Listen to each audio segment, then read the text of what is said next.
Are you struggling to try to decide whether it's better to keep renting or if it's finally time to invest in that home that you've always wanted? Well, you're in the right place. Today, we're going to be discussing topics that are specifically related to buying versus renting.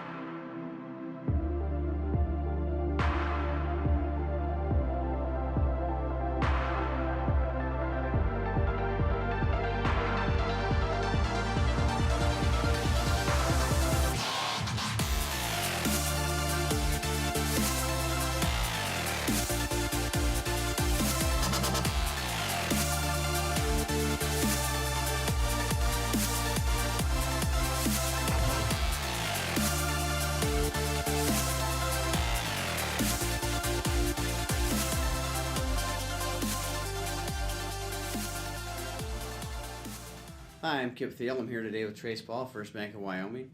We're here to talk about basically, is it a good time to buy a home? And from the side you see it on the lending side, do you feel like it is, and why would you say it is? We do, Kip. We think with the rates being what they are in today's environment, that it is a good time. Rates have been historically low for the last couple of years, as a matter of fact, which seems surprising. We keep thinking that they're going to start going up at a little quicker pace, but still staying relatively low and very favorable for what homeowners, I think, would look for for a long-term mortgage. Yes. Yep. And something I see that I always think about, I tell people, I say, gosh, one of the great reasons it is a good time is because interest rates are so low.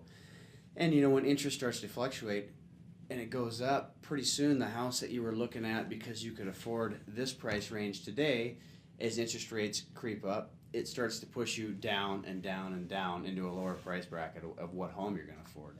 And then the other thing I always look at that goes with that is also, depending on your area, what are home appreciation rates doing? Because that all kind of goes with it. The longer you stay out of it, my thing is, if you can afford to do it and see a way through it, it's a good time because interest rates are low, and the longer you stay out of it, if you're in a highly appreciating market, it's just the less and less house you're going to buy the longer you wait. Makes for a good investment. Yep, right? Exactly. Yep. So what are some steps for getting a home loan, and where would be a good place for somebody to start? What would be a good first step? It's a good question, Kip. We always recommend that if somebody's starting to think about buying a home, or maybe they're looking at refinancing a home that they've been in for a number of years, a good first step is always go visit with your mortgage lender. Find a mortgage lender that you're comfortable working with and start the discussion with them. Let them know kind of what you're thinking about doing. Have them run some scenarios, some what if analysis, maybe play with different terms and what the rates are and what the payment scenarios could be if they go out and buy, and get that budget established. How much can I afford to go into the market and purchase without putting myself in financial jeopardy? Sure. Right? Yep. And there's also the thing too, and a lot of times if somebody come in and sat down with you and looked at those things, people sometimes have their debt that can be rearranged or done away with. It depends on what their priorities are and things they wanted to keep and things they could do away with. But that could afford them a lot more mortgage, really. Yeah, that's true. A couple $100 on a mortgage payment can buy a lot of house, right? Sure. So it is relative. So if somebody has a lot of other debt that they're carrying right now, and some of that debt is recreational, and those payments are prohibitive to what they're wanting to go into the market and buy to keep their debt to income in check, then that's a good time for them to start thinking about what could I offload on my asset side and get rid of some payments that will help me afford more house out in the housing market. So what would be the most common things people need to bring in? I mean, of course, for the most part, everybody's going to have a lender's packet that's going to have a checklist, but what are the major things in there that you guys look for? That's right. So typically, along with their completed application, the lender's going to look for copies of their W-2s, copies of their recent pay stubs for the last 30 days, tax returns also would be something that they would want to bring in, as well as, and when I say tax returns, typically for the last 2 years, Okay. or 3 years if they're self-employed borrowers. So in addition to those items, bank statements covering the last 2 months that show the account where they're either going to be pulling their down payment funds from, or their closing cost funds, or where they may receive direct deposit as a part of their income. Okay. Yep. What are some loans? I know there's a lot of different products out there for loans and what people can do. What are some of the minimum down payments you've seen? Of course, everything's got its own set of qualifications, but what are some of the minimum down payments you've seen in loans you've done? Yeah, so Percentage-wise. Yeah, I think there's a portion of the population out there that thinks that the down payment requirements have become very stringent following the crisis that we went through in 08 and 09. And that is true to an extent, but there are still programs that allow 0% down for first-time or qualified homeowners. Those loans are usually through government programs, through the veterans. So, the VA has a really good program for U.S. veterans that allows for a 0% down payment if they have that eligibility on their VA benefits to do that. Also, FHA has good programs out there. FHA provides loan programs with 3.5% down payment requirements. RD, or Rural Development, which is a program through the USDA, you can also do 0% down through that program as well. And again, there are some limitations. Those programs aren't open to everybody, but they are available. For conventional financing, typically 5% is the minimum on that. If you want to avoid having private mortgage insurance as a part of your monthly payment, then you need to have 20% or more down payment on the property. And with private mortgage insurance, once they hit the, once they're into their house for 20% equity to value, then that mortgage insurance would go away. Is that correct? It's, so if they enter into a mortgage where they do need to have private mortgage insurance, that means that they've put less than 20% down on the purchase of the property, then that typically stays in place until they hit about 78%. Okay. So those mortgage service providers typically let it go just a little further to, just in case there's been a change in that property value. They just kind of hedge that risk a little bit. Take that loan to value through the amortization schedule down to around 78% before that private mortgage insurance would drop off their monthly payment. That makes sense. And then when we were talking about debt to income ratios, when I think about that, I always think that it's, and correct me if I'm wrong, it's going to be your total income before taxes. And then it's going to be, you're going to factor in basically anything that would show up on your credit report. Is that, so like, major ticket items, vehicle loans, credit card debt, I mean.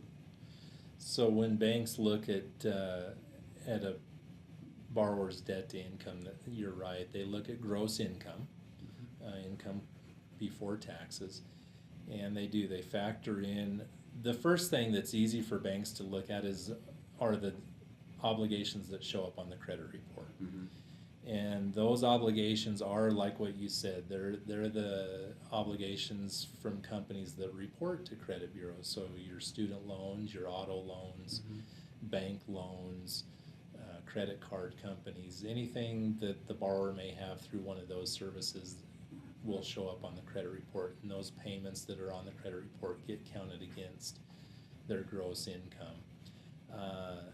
We do, though, also ask the borrowers if they have any other obligations along those lines that are not showing up on their credit report. So that's part of the process too, is for the borrowers to be completely upfront with the bank and tell about maybe another loan that they have that is not reporting to the credit bureau. If they do, then we would also take that into account.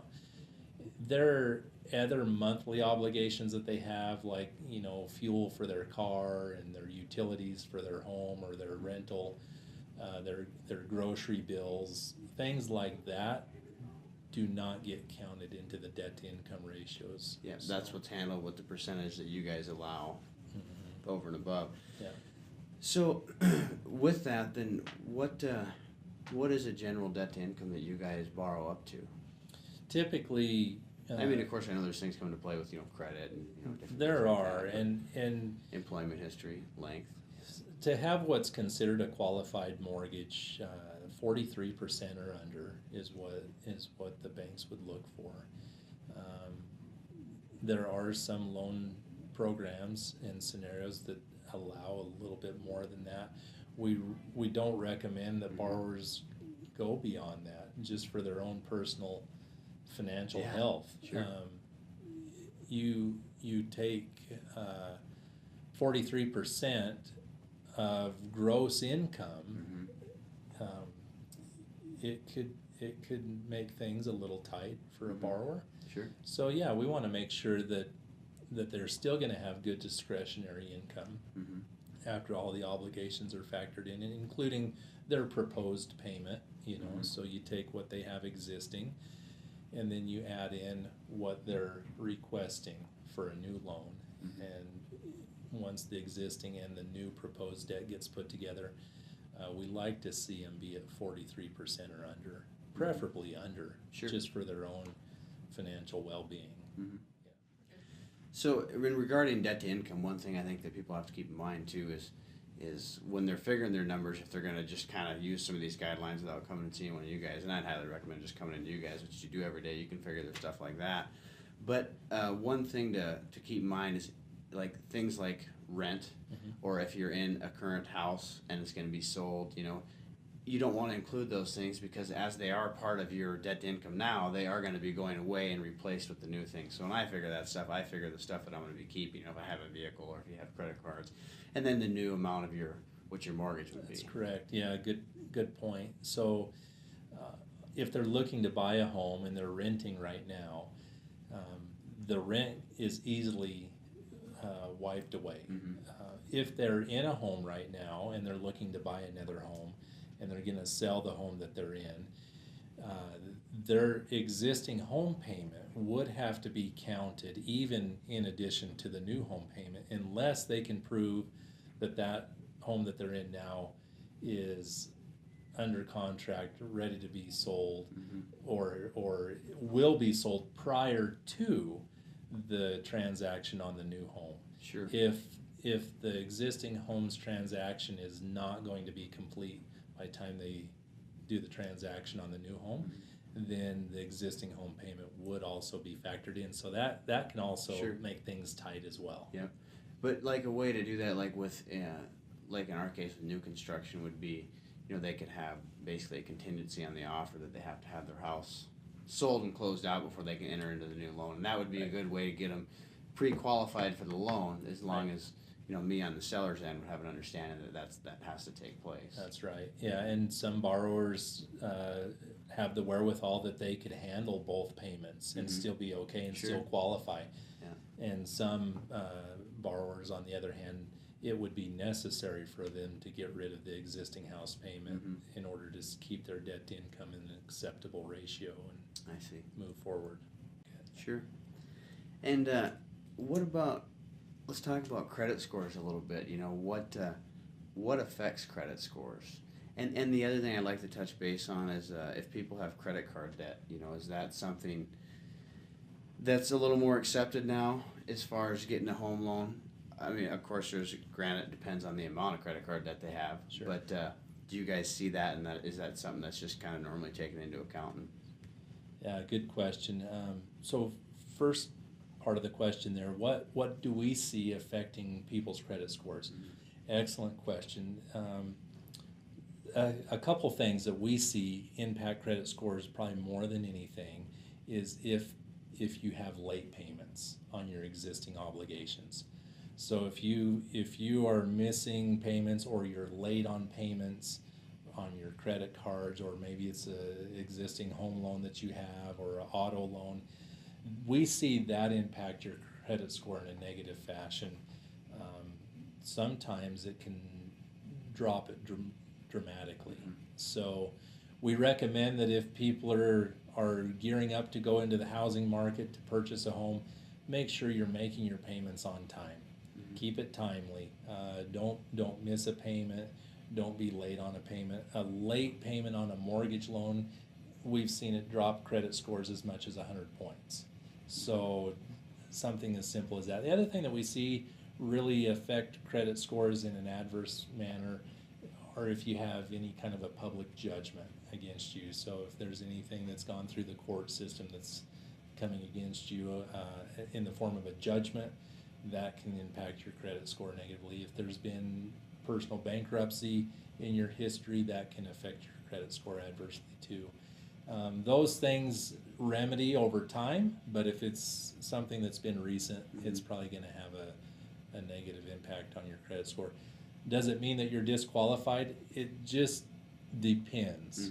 So that's where you have to come in, visit with your mortgage lender, have them analyze your credit, see where you're at, see if you're qualified, and go from there. Yeah, and I think that's great to actually come in and see. Don't just think that you have something that's going to put you out of the race, because it's not necessarily. It doesn't mean it has to. Right. So just come in and get somebody's opinion that's in the business, and you bet. See what they have to say. You bet. And we see, there are people that sometimes feel that they wouldn't qualify, and they come in and realize that in fact they do, or they come in and realize that with just a little bit of work or tweaking to their existing situation that they can make things come together the way they want. Sure. Yeah. Okay. Second part of the question was credit card debt. Yeah, so credit card debt, I think that's a common form of debt that we see on credit reports out there. Credit card debt is very common. We don't see that that's a prohibitive factor of people getting into a home. Credit card debt can impact a credit score if you're keeping your balances towards the top of your credit limit. It's always a good habit if you pay your credit cards off each month, but even if you do carry a balance from month to month and you're making your payments in a timely manner, it's usually not going to be a prohibitive factor for getting into a home loan.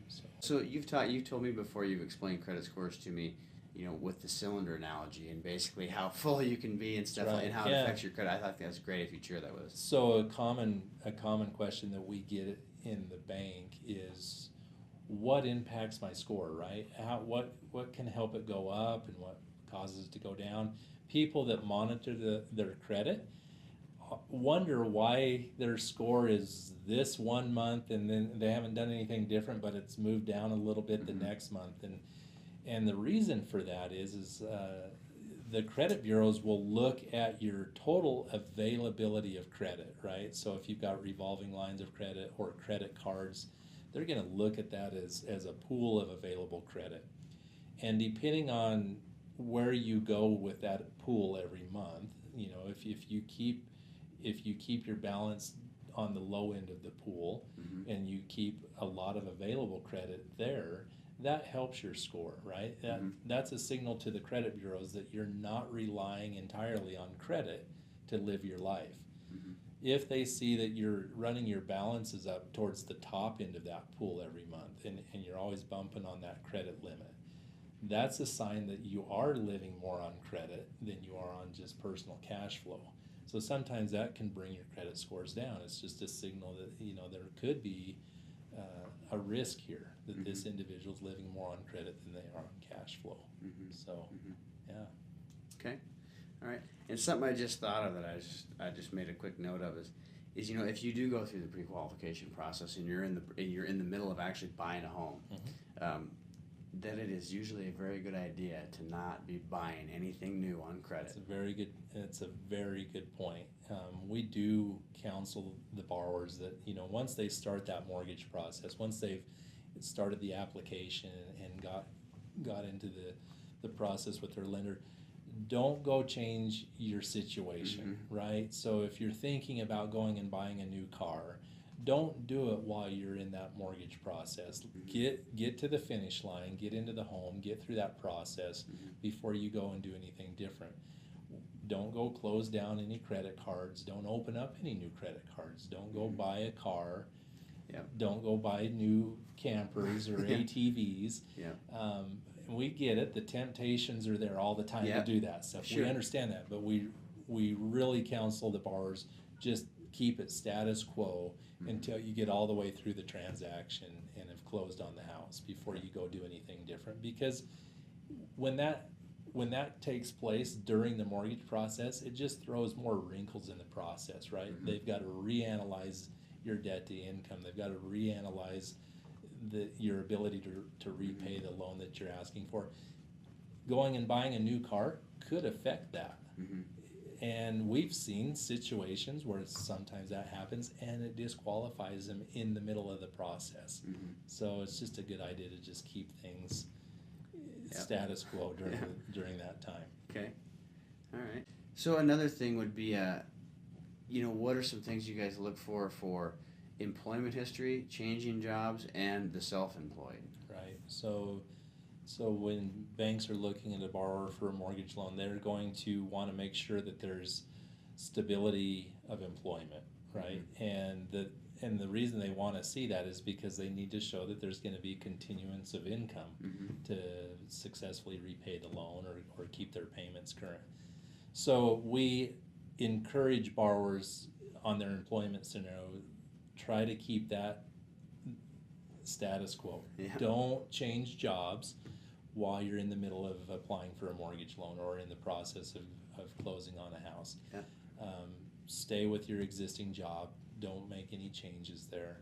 With self-employed borrowers, we do need to do a little more analysis because we have to show that they've had several years at being self-employed successfully. And so we have to analyze their tax returns and look at their business history to make sure that it's stable and, again, that it shows good potential for continuance moving forward. Sure, and that makes good sense. So just a quick recap, kind of sum up everything we talked about.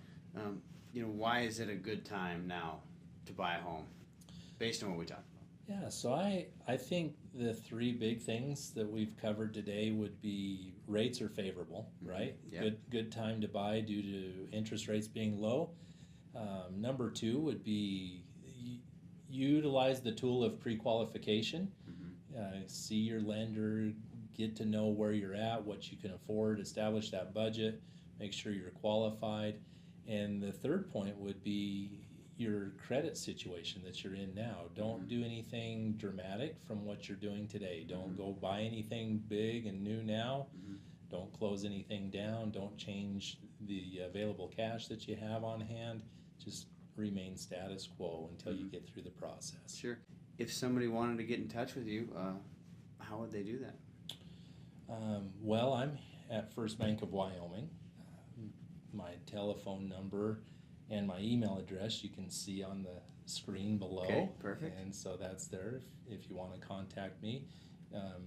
You could stop in any one of our branches and visit with any of the mortgage lenders and they'd be able to help you through the process. Again, we do recommend that a borrower go find the mortgage lender that they're very comfortable working with. Sure. And that's important. So. All right. Well, Sam, thank you for your time today. It's been quite helpful. Hopefully everybody takes a lot away from it. So appreciate your time. Thank you, Kip. And look us up online at www.kbtconstruction.com and also like and follow us on our social media platforms at KBT Construction.